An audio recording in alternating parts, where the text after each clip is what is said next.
ಪೌರ ಕಾರ್ಮಿಕರಿಗೆ ಸನ್ಮಾನ ಕಾರ್ಯಕ್ರಮ.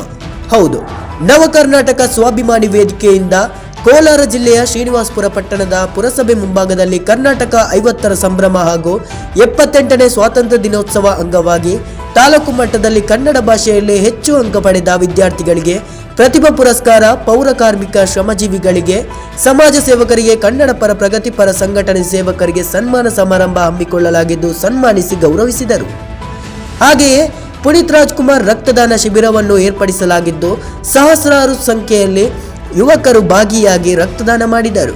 ಇದೇ ಕಾರ್ಯಕ್ರಮದ ಕುರಿತು ಕಾರ್ಮಿಕ ಘಟಕದ ರಾಜ್ಯಾಧ್ಯಕ್ಷರಾದ BM ನಾಗರಾಜ್ ಮಾತನಾಡಿ, ಪ್ರತಿದಿನ ಪಟ್ಟಣವನ್ನು ಸ್ವಚ್ಛತೆ ಮಾಡುವ ಪೌರ ಕಾರ್ಮಿಕರಿಗೆ ಹಾಗೂ ಕೋವಿಡ್ ಸಂದರ್ಭದಲ್ಲಿ ಪ್ರಾಣದ ಹಂಗನ್ನು ತೊರೆದು ಕೆಲಸ ಮಾಡಿದ ಆಶಾ ಕಾರ್ಯಕರ್ತರಿಗೆ, ತಾಲೂಕಿನಲ್ಲಿ ಕನ್ನಡ ಶಾಲೆಗಳಲ್ಲಿ ಓದಿ ಹೆಚ್ಚು ಅಂಕ ಗಳಿಸಿದ ಪ್ರತಿಭಾವಂತ ವಿದ್ಯಾರ್ಥಿಗಳಿಗೆ, ಸಮಾಜ ಸೇವಕರಿಗೆ, ಕನ್ನಡ ಪರ ಪ್ರಗತಿಪರ ಸಂಘಟನೆ ಸೇವಕರಿಗೆ ಸನ್ಮಾನಿಸಬೇಕೆಂದು ನಿರ್ಧಾರ ಮಾಡಿ ಈ ಕಾರ್ಯಕ್ರಮದಲ್ಲಿ ಸನ್ಮಾನಿಸಿ ಗೌರವಿಸಲಾಯಿತು.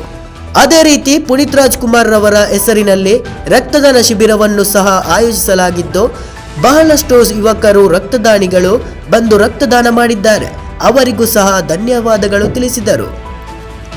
Bureau report, NKS TV4 news, Kolar.